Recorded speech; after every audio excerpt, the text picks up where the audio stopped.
All right, check it out, YouTube. So today I thought I would share with you my clone of a Canadian Armed Forces C7A2 service rifle.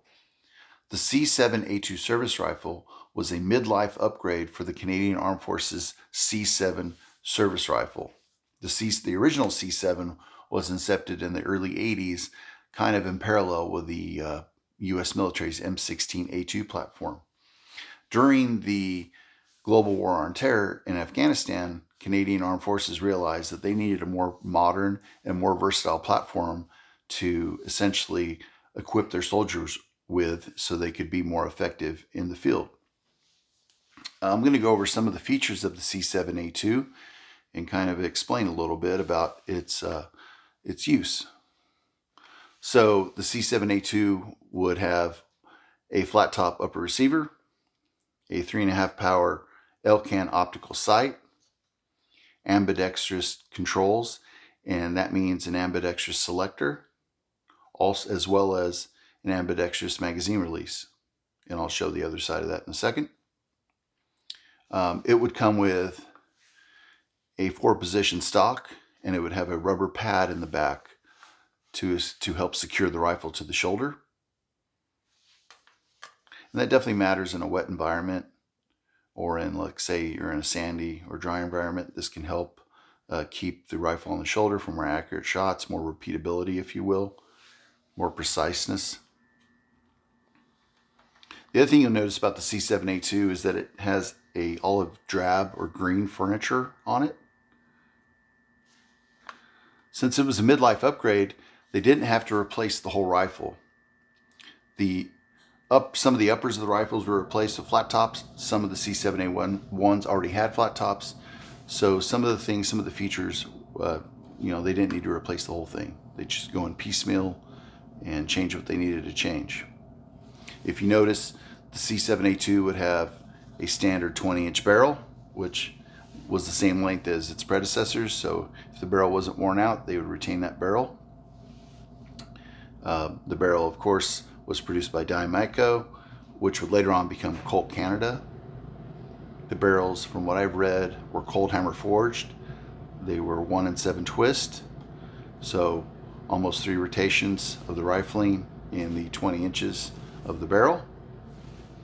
One of the neat things I think about the C7A2 is that it had a lower rail that would bolt in to your standard handguards.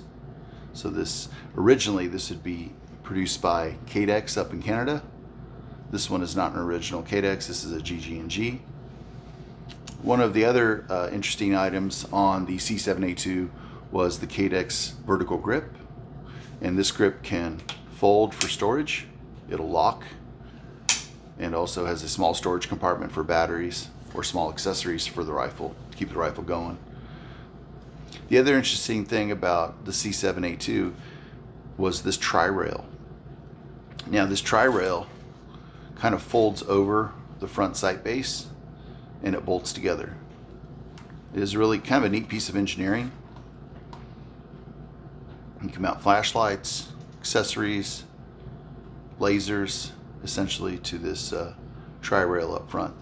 C7A2 would have, of course, your M16A2 style flash hider up front, retained the original bayonet lug. C7A2 is really kind of a cool looking rifle because of the 4-position collapsible stock and yet a full-length rifle barrel. It's a well-balanced rifle to carry or to manipulate, if you will, and it is kind of a mix of, in my opinion, if you were to mix an M16A4 with an M4A1. The Canadian military versions, obviously, of the C7A2 would be fully automatic. This is obviously a civilian copy, so it's an AR-15, which is semi-automatic. The C7 would have, or rather Canadian Armed Forces have, a different style of bayonet scabbard. Just kind of check that out. That's a real Canadian bayonet scabbard, if you will. That's not a real Canadian bayonet. Those are really hard to find. So even the scabbards are. I was lucky to get this. Have a neat piece. Some other interesting things to note, I'll flip it over here. The L-Can's kind of a huge optic. It adjusts a little bit differently, windage, elevation. And I don't think the reticule actually moves. I think the actual mount moves when you adjust it to zero the optic into place. The C7A2 would have an older style spanner nut instead of a castle nut to secure the buffer tube to the rifle. Also, the C7A2s would have a side sling mount here. That has changed, at least from the photos I have seen on the internet over the years. They've kind of evolved, gone from different models. So I'm not sure what the current side sling adapter is, or attachment rather, on the current C7A2. I think they've used different ones over the years. The originals would have, going to the charging handle here, they would have this big long ambidextrous charging handle latch. Those are really hard to get a hold of here in the States, so I just went with a regular one. I don't have the Canadian style. I'll have to keep my eyes open for one of those. C7A2 would have an ambidextrous selector safety here, of course, and as the modern one would have the longer throw here, or rather and then of course the shorter throw on the opposing side or right hand side. And then of course you would have your ambidextrous magazine release. This is kind of a spring-loaded deal here. You press this and it releases the magazine, and then of course you have the standard original button release on the right hand side. Then of course I've touched on the K-Dex grip already, but kind of give you a little bit better view of it there. It has some finger grooves in it. Those are really hard to find, by the way. Got lucky to get that one.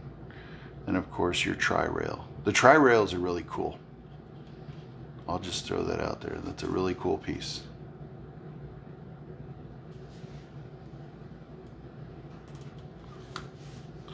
And then the green furniture really sets off the C7A2 platform. It's kind of breaks up the light of the rifle, or I guess its signature, and it actually looks pretty cool too.